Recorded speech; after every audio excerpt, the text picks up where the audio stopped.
we will have much more credibility with voters calling out the corruption in the White House if we also show that we're willing to clean up our own house. Seth Magaziner, representative from Rhode Island's 2nd District. So you have introduced a bill for banning congressional stock trading. Can you talk a little bit about that? I mean, everybody knows that there is too much corruption in Washington. We certainly see it from the White House. We see it from the Supreme Court, but in Congress as well. And when I talk to people back home, they can't believe that members of Congress are allowed to trade stocks at the same time that we are like legislating and passing laws that regulate companies. So this is a problem for two reasons. One reason is that as members of Congress, we have access to all kinds of information that the public does not. And so for us to profit off of that inside information is just unfair and wrong. But second, when we're deciding how to vote on a bill, we should be voting based on what we think is the right thing to do for the country, not what is the best thing for our investment accounts. And so if we want to clean up government, this is a necessary step. The other thing I'd mention is for those of us who are Democrats and are just appalled by the corruption from the White House, the cryptocurrency and the Qatari plane and all of it, we will have much more credibility with voters calling out the corruption in the White House if we also show that we're willing to clean up our own house. So it's important. Do we have full support from the Democrats, or are there still some that are on the fence? Well, we have support from the top. So Hakeem Jeffries, our Democratic leader in the House, has come out in favor of a stock trading ban. And we have, at this point, I think close to 100 rank and file members who have signed on to our bill to support the stock trading ban. So we've got very strong support on the Democratic side, but Speaker Johnson needs to give us a vote. What's the chance of it getting a vote? Or is there an idea of doing a discharge petition or trying to push it through? I think we got a good shot. So I've pulled together a bipartisan group. We also have some Republicans that we've been working with who we disagree with on most things, but who are like-minded on this one issue. And we've been working together to pressure Speaker Johnson to give us a vote.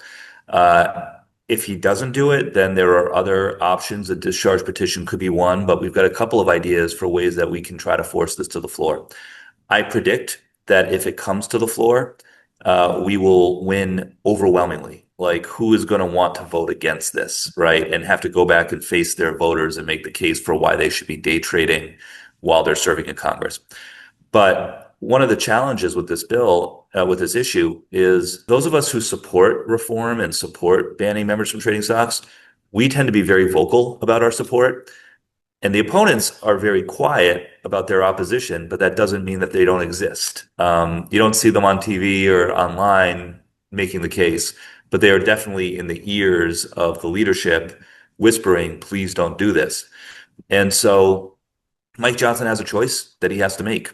Is he going to side with the vast majority of the American people on both sides of the political spectrum who want this, or is he going to remain stuck in the status quo? And if he doesn't do the right thing, then I think he's going to regret it. My audience is very anti-bipartisan. They don't think that anything bipartisan is worth doing. Can you explain why we need to do things that are bipartisan? Well, first of all, we do need to draw a strong line against the insane abuses of power coming out of the Trump administration and the attempts of Republicans to roll back the clock on civil rights and women's rights and LGBT rights, roll back the clock on healthcare, roll back the clock on taxes, on separation of powers. I mean, all of it. We also have to speak loudly against abuses of power, like what the president is doing with ICE. All of that is true. It is also true that one of the reasons that Democrats have not been as successful as we should be in past elections is that too many voters think that both parties are the same and that everybody who's in Washington is on the take and is corrupt. And so it is in our political best interest to be forcefully in favor of ethics and government reform, not just when we're talking about the White House, but when we're talking about Congress as well. And look, again, I'll come back to this. We're in a win-win situation on this issue right now, I think. Either Mike Johnson gives us a vote and we pass a really important reform, and that's a good thing, or he doesn't, in which case we are absolutely going to clobber them over this as we head into the midterm elections. And so, from where I'm sitting, either way, this is a good issue to be talking about. Um, and, the American people, again, are jaded. They think that both parties are on the take, and we have to show that the Democrats are willing to shake things up and hold truth to power.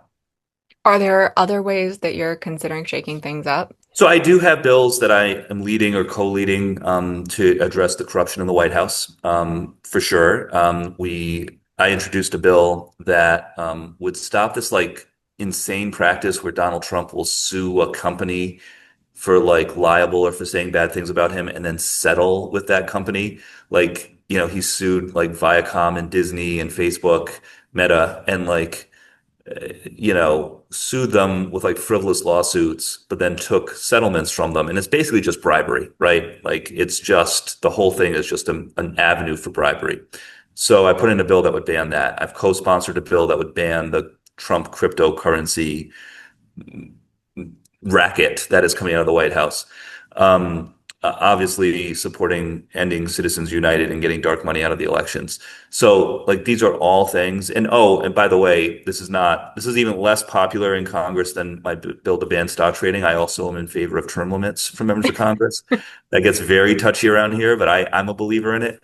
So yeah, I really believe that we must be successful in the midterm elections. Like we have to be for the future of our country and our democracy. And lowering the cost of living and protecting healthcare, like those are part of the planks for how we win back the majority. But I really believe that being strong on ethics and reining in corruption is part of our platform as well. That will make us successful next November. But it only works if we show we're willing to clean up Congress in addition to the White House. What are some wins that you've had recently? People feel like Democrats aren't doing anything. What are some things that you've actually done and succeeded on? Well, in my district in Rhode Island, we are a great clean energy story. We are currently building one of the largest offshore wind projects in the entire country. When it's done, almost half of my state's electricity will come just from wind Wow. power, which is really amazing. The Trump administration is trying to block it. The Republicans are trying to block it. It's in court right now. But we did have a win last week. The Republicans tried to put an amendment in the defense bill that would basically have halted offshore wind projects, not just in Rhode Island, but all across the Oh, country. wow. I didn't realize that it And was that yeah, broad. they tried to put it in the defense bill and it would have killed all of these projects. Wow. And we really hustled. I worked with a couple of other Democrats from my region, Joe Courtney from Connecticut, Gabe Amo from Rhode Island. We really hustled and we were able to get 16 Republicans to cross the line and vote with us to kill that amendment. And we really put the screws on them. We like tried to make the argument that this was bad for their states too. In some cases, because their states had wind projects or they had like production facilities or other things like that. But getting 16 Republicans to cross the line on anything is hard to do these days. And it's not the end of the fight. This stop work order that the Trump administration is trying to do is still going through the courts, but I think it sent an important message that that clean energy still does have some bipartisan support in Congress, and we can still win. Yeah, I've been following that entire story and I was so excited to see that. So I'm so happy for that to have happened and the fact that 16 Republicans doing anything to support us is a huge deal. It wasn't easy. It took a lot of work. Well, thank you so much. I know that you have to get going. I hope we can do this again for longer and I can ask you more questions. But I want to let you get back to the floor and deal with everything that's happening today. Thanks for everything you're doing, Ariel. I appreciate it. Thank you. Okay, bye.